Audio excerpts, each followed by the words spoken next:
Hey, welcome back to English Zeal. So now we're going to cover the words and the culture for story number 5. The story is called, what is it? The Last Straw. So I've picked 24, let me see. Yeah, 24 different phrases we're going to talk about, and then we'll talk about the whole story at the end. So here we go. You can find the phrases listed below in the description, below the video. First one. So at the near the beginning of the story, say, "You're never going to believe what happened yesterday, or what happened at work today. You're never going to believe what happened at work today."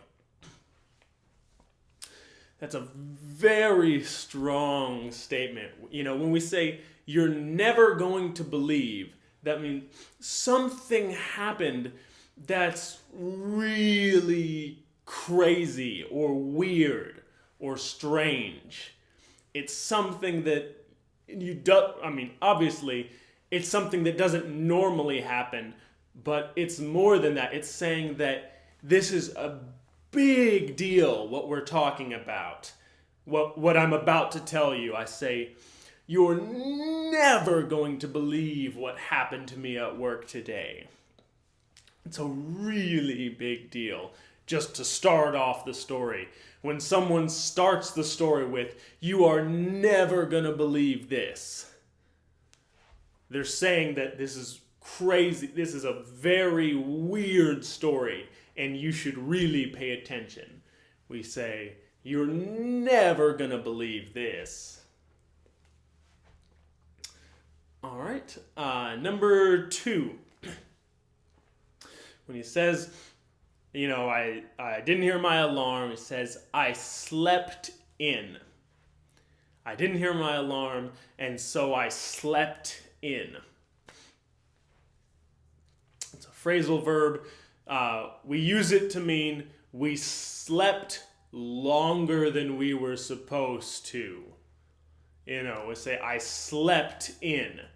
That means I had something to do, but I slept in. That means I was supposed to wake up to do something, but instead of waking up, I slept. And, we almost always use it to mean on accident. You typically don't say, "I slept in on purpose." When you say, I should have been at work at 8, but I slept in. And when I got up, it was 8:30. I had slept in. I slept in. Just to stay asleep longer than you were supposed to, or past when you were supposed to be up.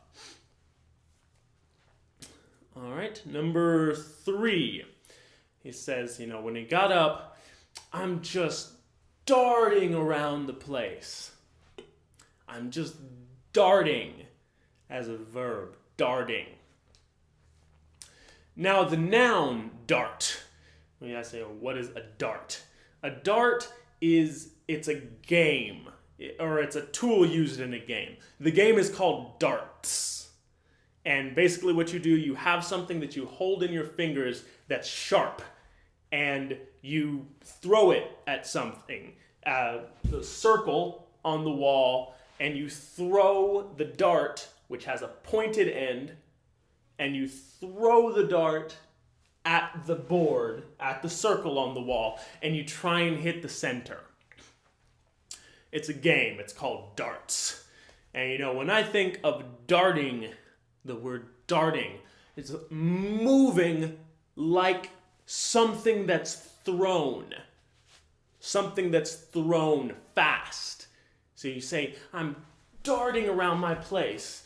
It means I'm going really fast around my place. I'm late for work. I'm in a hurry, so I'm darting around my place. I'm trying to get things done. I've got to, get dressed, get ready, do everything before I go to work. So I'm darting around my place. You can think of it like a dart, something that's thrown. and that's moving fast. And so we use darting. Tired from that one. We use darting a lot to say something that's moving really fast. You say, I was driving on the road and this car just darted past me. Saying, it went really fast past me. Or, sometimes we'll use it. When you think of something fast, I usually think of cars. And so, you'd say, this guy, he was on the road and he was just darting in and out between the cars, saying he's going really fast and he's being, he's not being careful. He's just darting. It means going side to side between all the cars. Maybe someone's on a motorcycle and he's darting between the cars on the road. So that was number 3. I'm just darting around my place. For number 4, say I'm darting around my place, throwing on clothes and trying to eat at the same time. Say throwing on. Yes, throwing on. Now, when you think of throw, the verb throw, throwing on is a phrasal verb. Together it means a little different. But when you talk about throw, you think, like a dart. You throw a dart, or you have a ball. You throw a ball. Take it with your hand and let it go, to throw. But here we're saying we're not throwing on clothes. And the tone is really important for this one. When I say, I'm just darting around my place, throwing on clothes. Now, before we say darting around, which means it's fast. And here we say throwing on clothes. You think you throw something, it's like darting. You throw something, it's really fast. I wasn't just putting on clothes. I was throwing on clothes. I was putting them on really fast. I was in a hurry. I was darting around. And I had to throw clothes on too. We say throwing on means it's the same as saying putting on clothes. But in this case, with this tone, it's saying putting on clothes really fast. You will hear throwing on used a little differently sometimes. We also use it to mean, it can mean to put on clothes fast, but it can also mean to put something on casually. When someone goes out and they don't look very good, their clothes aren't very nice. They would go out and say, "Oh, I just threw something on." And when you say it like that, it's still kind of fast, but it's also more, I didn't care. I wasn't sitting here, oh, yes, that shirt, and no, that shirt. I wasn't being specific or picky. I just threw something on. The first thing I found, I don't care what I look. The first thing I found, I picked it up, put it on, walked out of the house. I just threw something on. And so it kind of has both. In this case, we say, darting around the house and I threw something on. It's saying fast. It's more of the fast. But if you're outside and you look terrible, your clothes are really ugly, and someone's like, "What happened with you?" You say, I just threw something on. I don't care. This kind of has those two meanings to it. And that was 4. So on to number 5. We say, I jump in the car and race there. I jump in the car and race there. And again, we're using words here that mean doing things really fast. All the words, there are simpler ways to say it. But this way, it's all saying that something was done very fast. So we say, I jump in the car. To jump is jump. To get off the ground, to jump. Say, I jump in the car. But you're not actually saying I jumped in the car. You didn't actually jump into your car. We use jump in the car to mean just get in the car, or, get in fast. You can kind of think of it if you had a car without a roof. That we call them a convertible in English.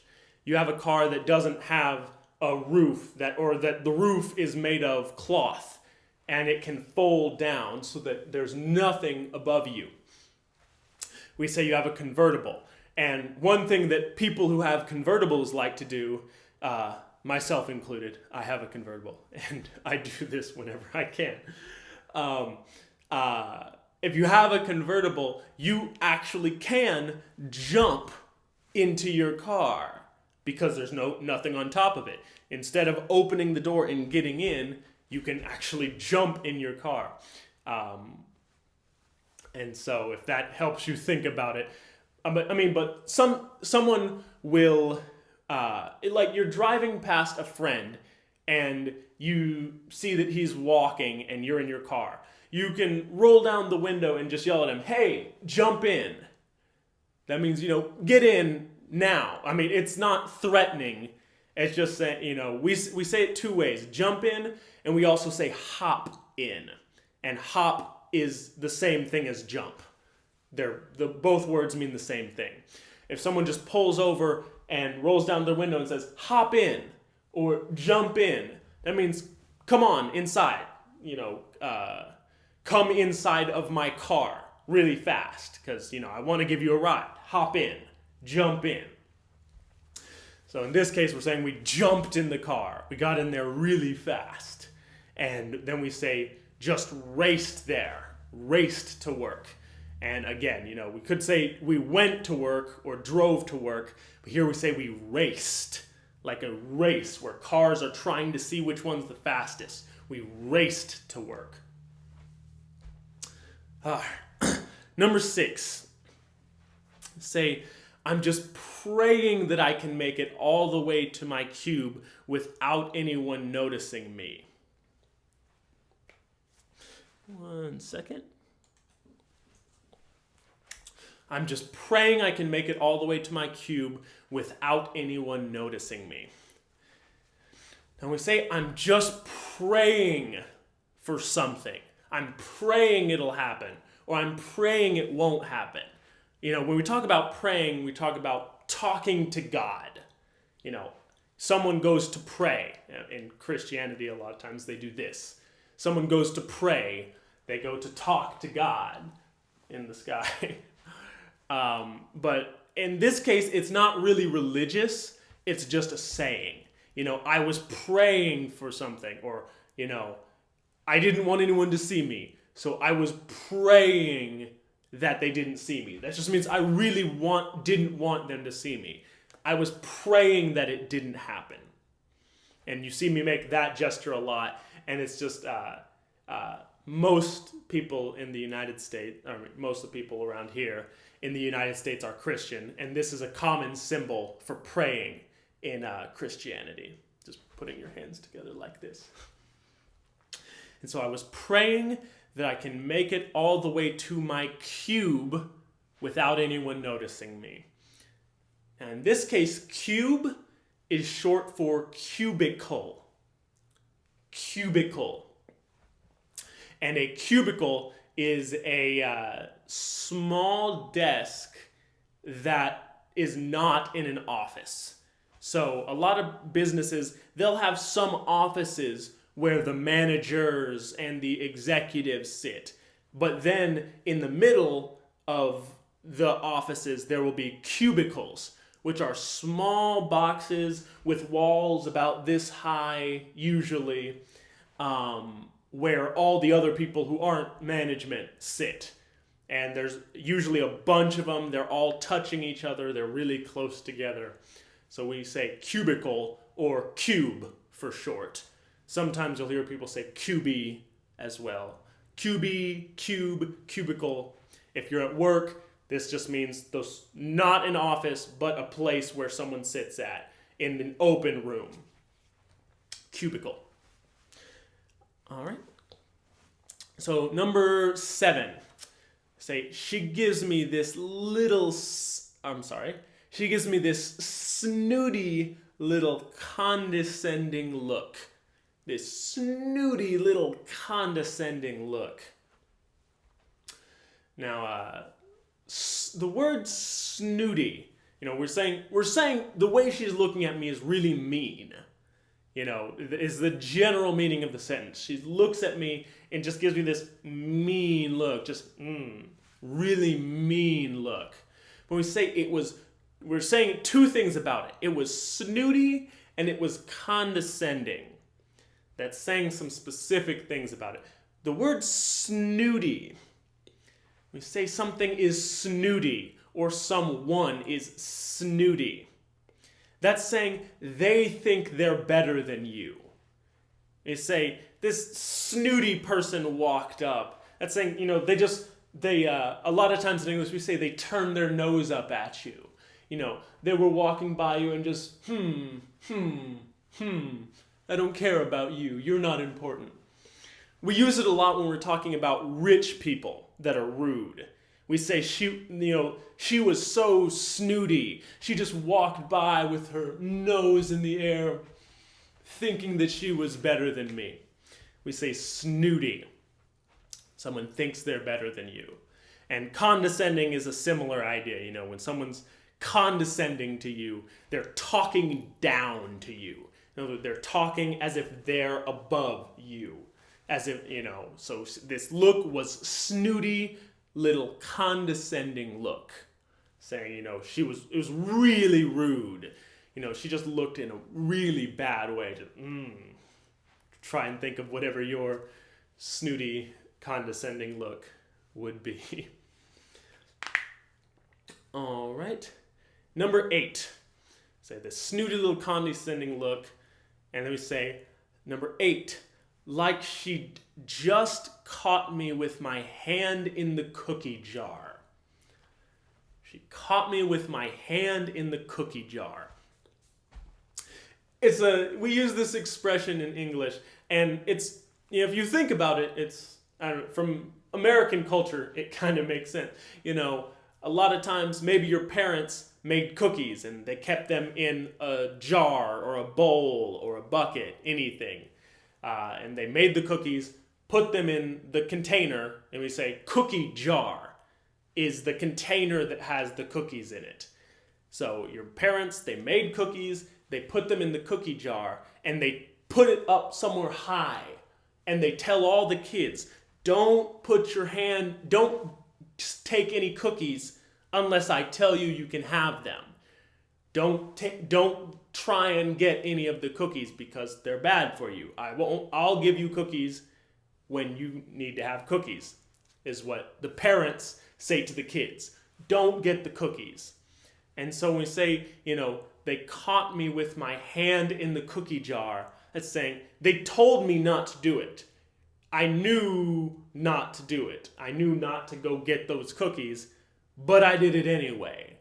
I went up, got the cookies, was reaching in to get a cookie, and my parents walked in and saw me, and they got me in trouble. They caught me with my hand in the cookie jar. And we use this expression to talk about kids, or also to condescend to someone. When you say, I caught him with his hands in the cookie jar, you're saying, I caught him doing something he wasn't supposed to, but you're also saying, I'm better than him. You're talking down to them.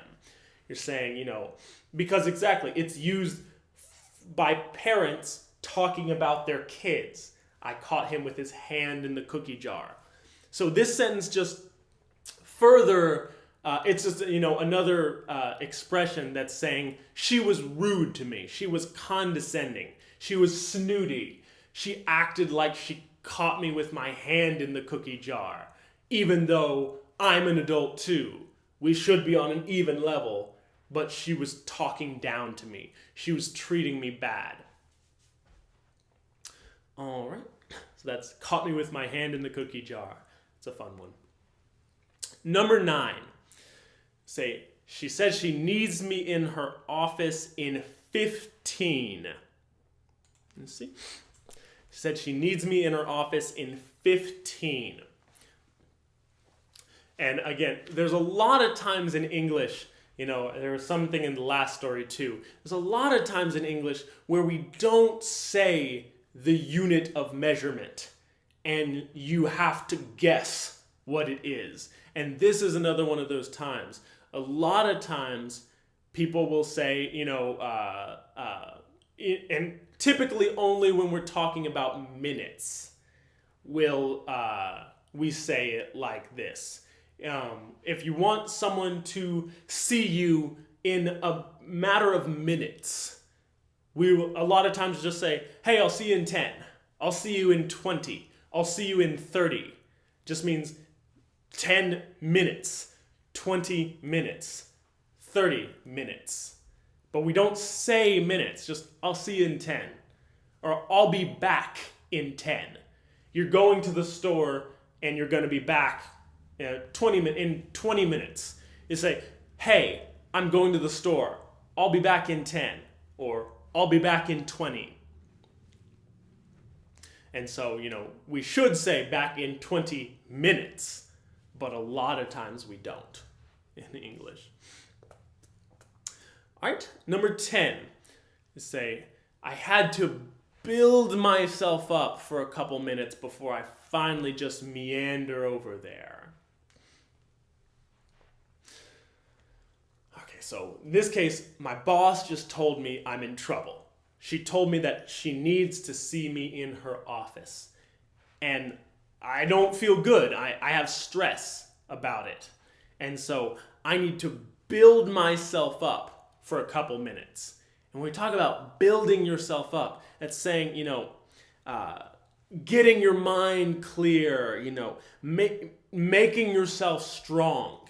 When you think of, when we say building up, we mean making something stronger or taller or bigger. They're building up the building. They keep building it up. But when you say, I had to build myself up for a minute, it means make myself stronger. I had to give myself confidence, tell myself everything was going to be all right. I had to build myself up for a couple minutes and then that's build myself up before I finally just meander over there. Meander. Now the word meander means walk. It's, if you just replace meander with walk, you get the same meaning. But meander has a connotation to it. It has a different feeling than walk. You say, I walked over there, just normal. I walked. But when you say meander, it has the connotation or the smaller meaning is that it was a very casual walk. A lot of times at work, you power walk or you walk really fast. You have somewhere you need to get to and you walk fast because you need to get there. When we say I meander over there, that means I was a little hesitant. I was scared. I didn't really want to go. So I just, meander on over there. I walk over here, over here, over here. Because I'm stressed. I'm in trouble with my boss. And so I'm just meandering, going slow and without purpose. That's probably the best way I can say it. Slow and without purpose. That's the connotation we're talking about, or the smaller meaning. It's walking, but it's walking slow or without purpose or without direction. And we use it because I was not excited about the destination. I wasn't excited about getting to my boss's office and being yelled at, so I just meander instead of walk or run.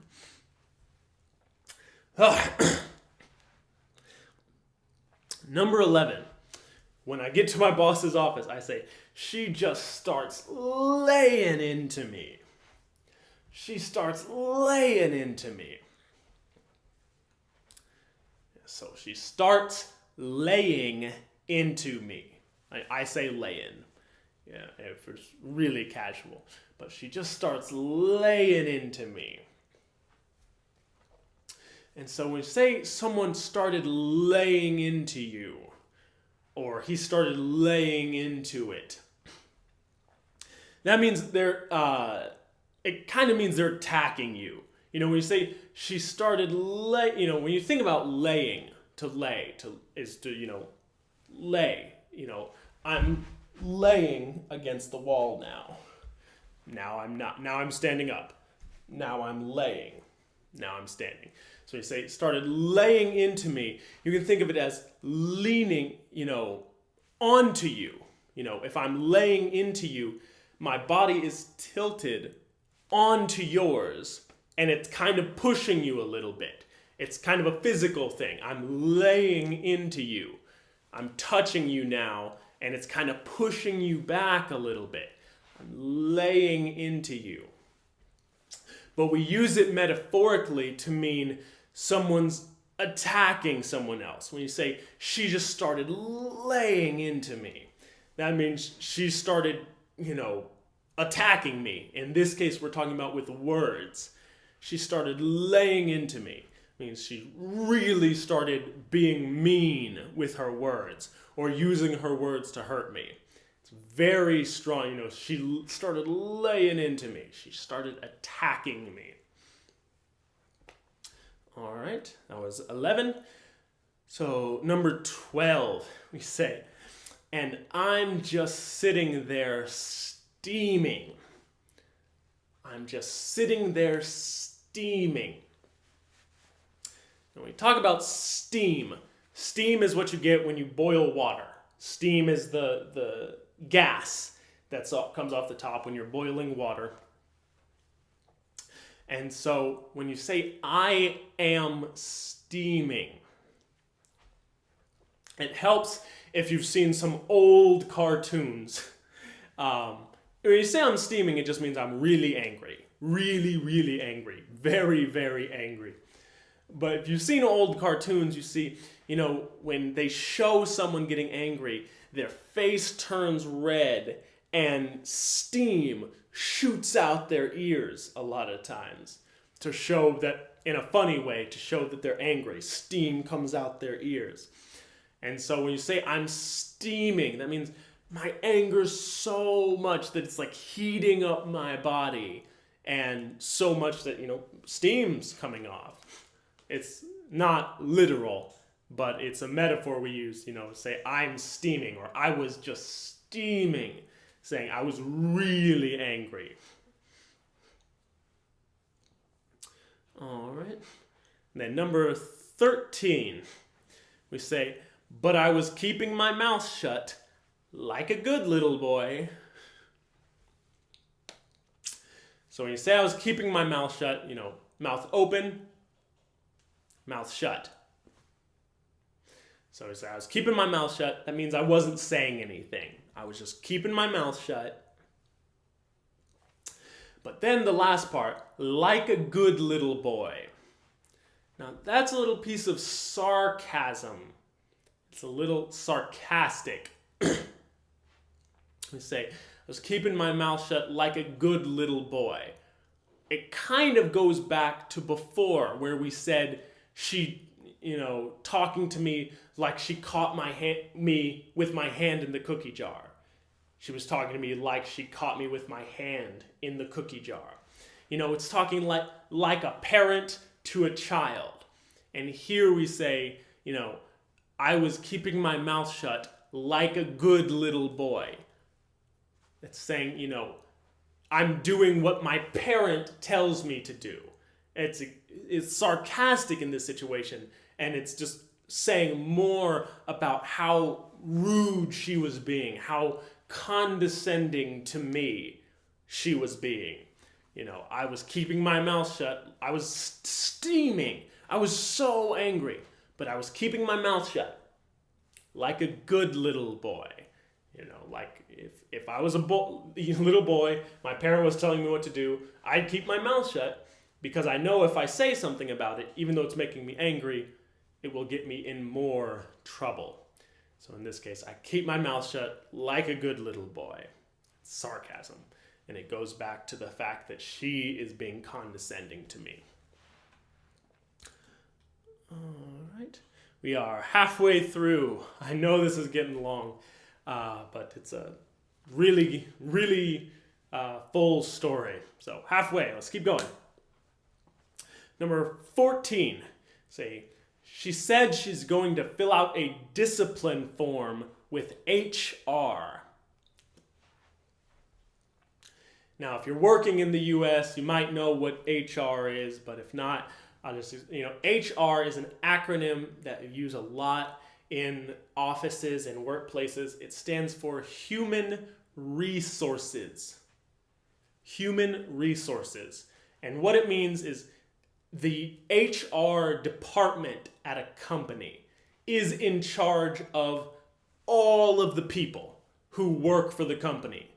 All of the employees. The HR department is in charge of all the employees, making sure they have good performance, making sure they show up on time. And a lot of times, if you have a problem with an employee, you tell HR. If you are a manager and you have a problem with your employee, you tell human resources about it, and they fix it or they deal with it. So here we say, she said she's going to fill out a discipline form with HR. That means, she was more upset than what she could do. She wanted to do a lot because she was angry at me, but she was so upset that she couldn't even do enough. She had to fill out a form and send it to human resources so they could hurt me more in the story. All right. Number 15. I feel my fists clenching up underneath the desk. And this is one that I can pretty much explain with a gesture, and I think you saw it in the video. We say clench. Verb to clench. That means my hands are open now. Now they're clenched. To clench is just to compress or to squeeze shut. To, anything, it's open, it's clenched. Open hand, clenched hand. Or open hand, and usually when it's clenched, we say fist. And, when we say clench, we mean tight. Say, my hands were clenching. Let's see, where was it? I feel my fists clenching up. We say clenching up as a phrasal verb. It just means getting more tight, getting stronger together. This is clenched a little bit, but this is clenched up. They started clenching up. That means I was getting more angry and they were getting more tight together underneath her desk. All right? And number 16, she's gonna need me to come into work for the next couple Saturdays and, how did she put it? Finish all the work that I was too lazy to do during the week. The important part about this one is how I said the phrase, how did she put it? It builds a lot of suspense. I'll go ahead and say the whole sentence again, more like I did in the story. She's gonna need me to come into work the next couple of Saturdays too. How did she put it? Let me do that again, the last part. How did she put it?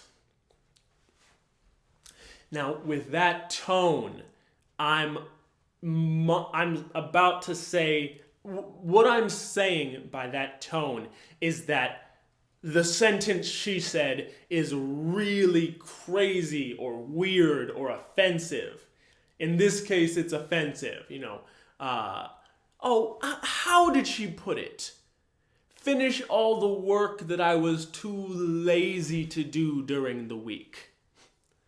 It builds a lot of suspense when you say it like that. How did she put it?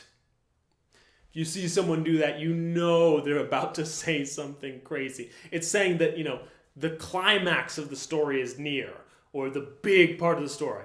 How did she put it? I was too lazy, or to finish all the work I was too lazy to do during the week. So building a lot of suspense to the climax. Number 17. Say, that was the last straw. We're to the story title. 17. That was the last straw. I just snapped. So we say that was the last straw. It was the last straw. This is a shortened version of a longer idiom, which is the straw that broke the camel's back. No one actually says this, or maybe really old people say it, but I never hear someone say the whole idiom, which is the straw that broke the camel's back. And what that means is you have a camel, which is an animal, that's carrying a lot of weight, and it's really struggling to carry all this weight, but you keep loading more weight. You keep putting more weight on this animal until finally there's so much weight and it's still holding it, but there's so much weight that if you put even a straw, even one straw, very small, very light weight. A straw does not weigh a lot. You put one straw on top of it and its back breaks and it dies. It just falls over. We say the straw that broke the camel's back. That's saying the one thing that took something that was under tension. You say you have something that's, it's straight, but pressure is bending it. And eventually a little bit more pressure breaks it. See, the straw that broke the camel's back. Taking something that's already under a lot of pressure and putting one more thing on it that causes it to break. So here we say the shortened version of the idiom, which is, it was the last straw. You think of it as the last one thing put on the back of the camel. So the last thing that caused something to break. In this case, it's yourself. This is, you say, we use it a lot, angry. That's the last straw. That was the last straw. Saying I was angry before, but this is, now I'm done. I don't want to be doing this anymore. Say, that was the last straw. And then the next one, that was the last straw. I just snapped. And those are both saying the same thing. That was the last straw. I just snapped. So when you say I snapped, you think of something, it's bending, and then finally it snaps. It breaks. It keeps bending, and then it breaks or snaps. So when you say I snapped, it's saying I broke. I had taken too much. I had dealt with too much, and I was done. Whew! Getting tired. So, number 18. Say, I had been putting up with this shit for way too long as it was. Alright, so there's a couple parts to this. The first part, I had been putting up with. The verb, putting up. I had been putting up with. Putting up means tolerating or dealing with. When you say, I've been putting up with it, that means I don't like it. It's something that I am against. It's something I don't like.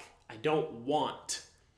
But for some reason, I have been tolerating it. I haven't done anything about it. I haven't told the person to stop doing it. I've been putting up with it. Or I've been tolerating it. So we say, I've been putting up with this shit. I've been putting up with this shit. Now, I've been putting up, we can just say, I've been putting up with this. I've been putting up with this for way too long. I've been putting up with this for way too long. When we add shit to it, though, it makes it a lot stronger. Shit is considered an offensive word or a swear word in English. Most people consider it a swear word, and most people consider it pretty offensive too, to say shit. If you listen to a lot of English TV or conversation, you hear shit a lot.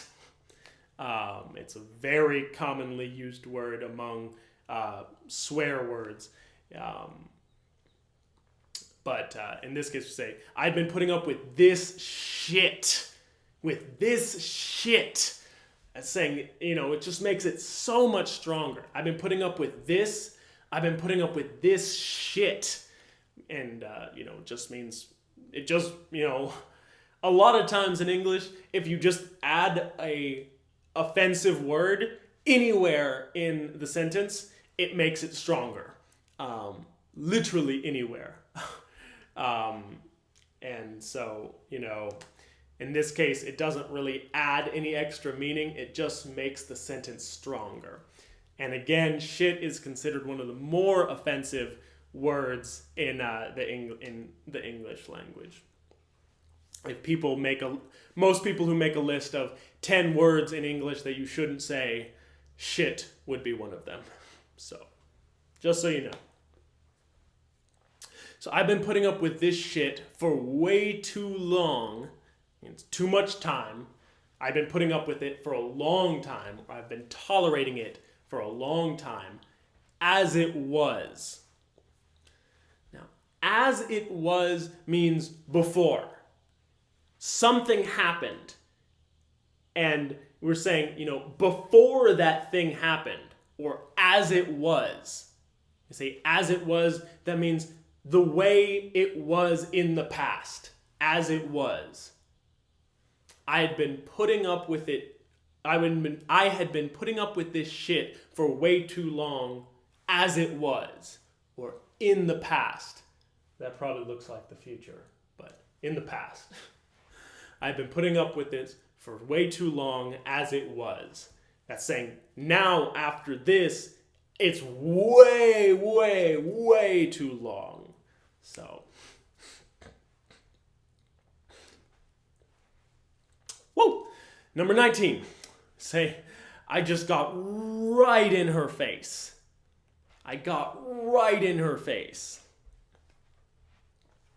We say, I got in her face, or I got in his face. And sometimes you'll hear it with the word up. I got up in his face. I got up in her face. It means this is her face right here, and this is my face. I get really close. I get my face really close to her face. Her face is right here, and I'm right here. Because I am angry. I'm really angry. So I get up in her face. I put my face really close to hers. This is supposed to be her face, by the way. I'm not sure if you get it. This is her face. I put my face close to her face. I get right up in her face. And I get, right just makes it stronger. You can say, I got in her face, or I got right in her face, or I got right up in her face. It's all kind of the same thing. Just, I got right up. It makes it really strong. I got right in her face is still strong. Sometimes we just add or remove words. Number 20. We're getting there. And I told her exactly where she could put her little HR form too.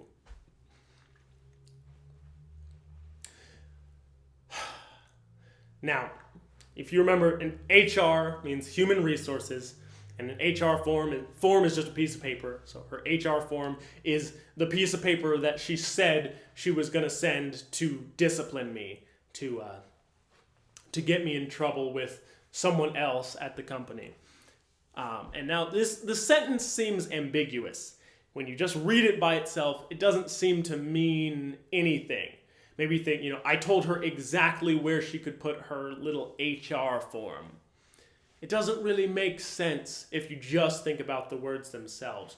But we use this with aggressive tone to mean something very rude, very, very rude in English. When you say this, I'm getting tired. When you say this with that aggressive tone, I told her exactly where she could put her little HR form. What that means is I told her to put the form in her ass. And, it may be hard to understand how it means that, but we use this in English a lot when you're telling a story and you don't want to say the word, because telling someone to put it in their ass or to put something in their ass is really offensive. You say someone, someone gives you a piece of paper you don't want, or, anything like that. You hand it back to them and say, put it in your ass. That means I don't want it, and in a really, really mean way, put it in your ass. That means I don't want it and I hate you. It kind of means both. And so in this case, I'm going to say the sentence again and see if you kind of get it a little bit. We say, I told her exactly where she could put her little HR form. And so maybe it's still a little hard to understand. But when we say it that way in English, that exactly means I don't want to say the words. I don't want to, because maybe I'm telling this story in my new job or something. And it's a little bit more polite way to tell the story. The real line would be, I told her to put the HR form in her ass. But what we say here is, I told her exactly where she could put her little HR form. It's saying, huh? You know what I mean. You know. It's kind of one of those little hidden meanings senses that we have in English. He brought me I don't know, your wife wants to get a divorce. And she brought me the divorce papers, and I tore them up and told her exactly where she can put those divorce papers. If you kind of get it, you kind of get the, especially with the eyebrows, you get it, that he's not, he's saying something very specific. I think you know what I mean. I'm sorry, I'm kind of rambling, but that sentence for number 20, I told her exactly where she could put her little HR form too. By that, I'm exactly saying, I told her to put it in her ass, which is a very rude thing to tell your boss. So, number 21. And then I just walked out of her office and slammed the door behind me. When you say slammed the door, that means, shut it really hard. Not just shut the door, but like through it. You slammed the door. I walked out and I slammed the door behind me. Number 22. Say, oh my God, I would rather be homeless than work under that witch for one more day. So, again, he's really angry at his boss. And I would rather be homeless than work under that which. And we say work under, that means they're my boss. Someone's your boss, you work under them. You know, if they're your boss, you say they're over you. They're higher than you. But when you're talking about your boss, you say, I work under him, or I work under her. So we say, I would rather be homeless than work under that witch for one more day. And witch is a pretty offensive word. It's not typically considered on the high on the list of offensive words in English, but the way it's used in here, it's a witch is someone that does magic, and they're typically considered ugly and rude and angry and mean when we think about witches.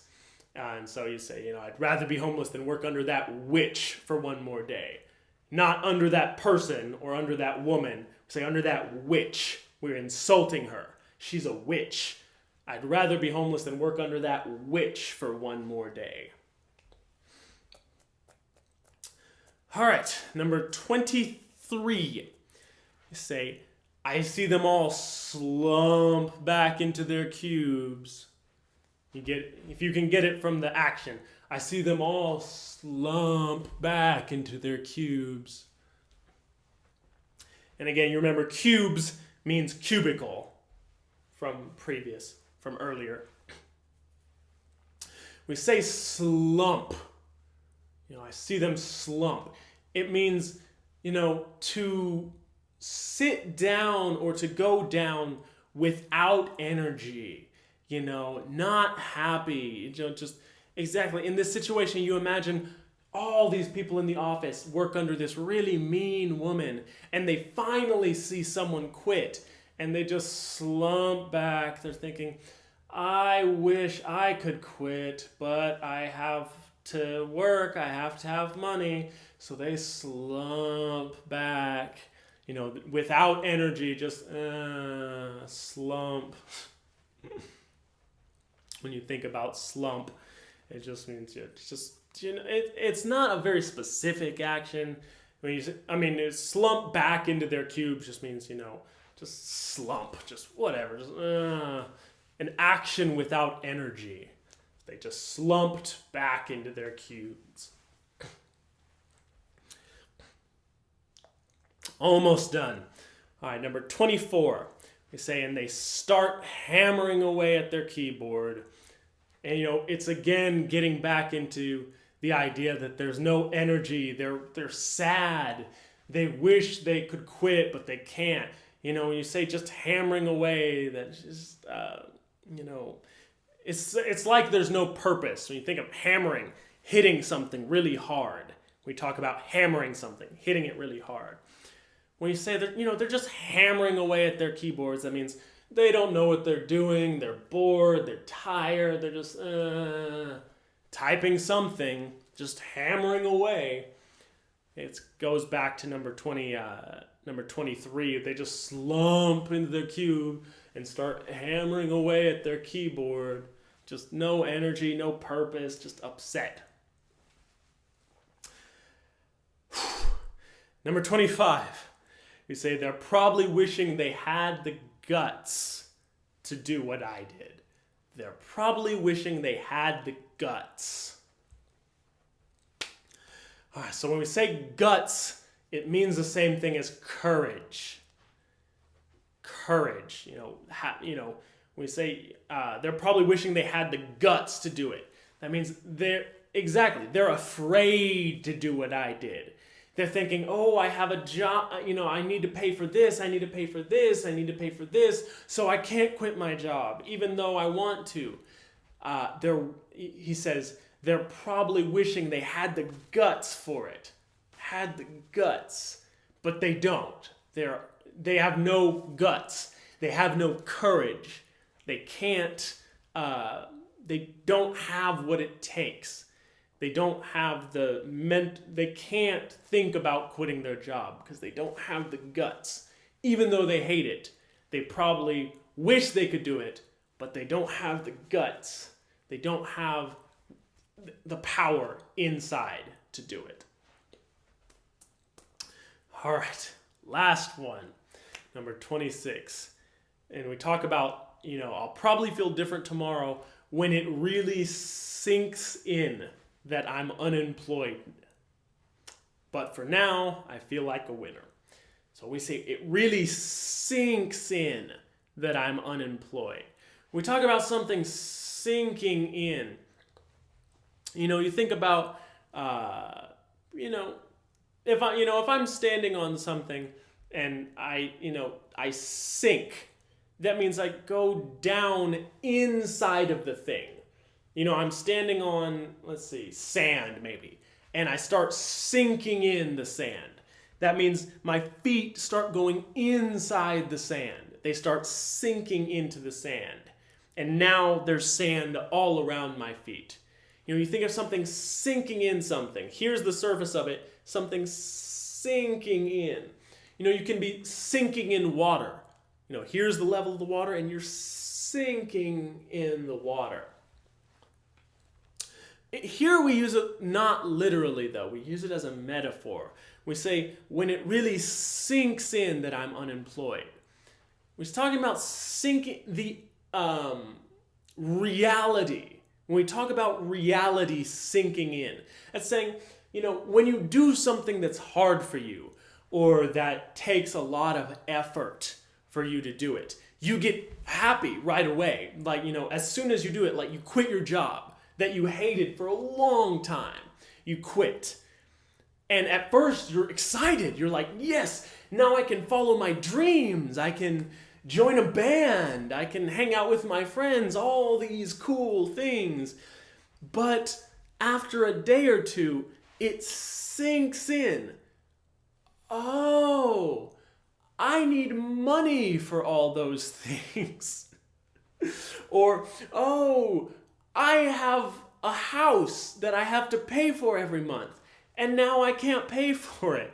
You do something and immediately you get energy because it's something you wanted to do. But after a couple days, it starts to sink in. We say reality starts to sink in. We're saying, it's out here. There we get it. You're standing here and you do something awesome. And because you did something that you wanted to do, reality's out here. And slowly it starts to sink into your head. And finally you realize, oh, that's why I didn't do it before. That's why I tolerated this awful job, because I needed money. So it finally sinks in to your head, just like it's sinking in water or sinking in sand.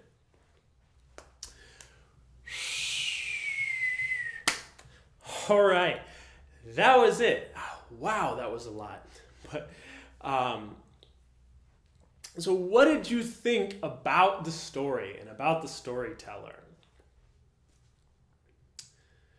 This guy he had two emotions. One, he was angry because his boss was awful. His boss was so mean to him. And, you can tell that he had been angry for a long time. He's been upset about his job and at his boss for a long time.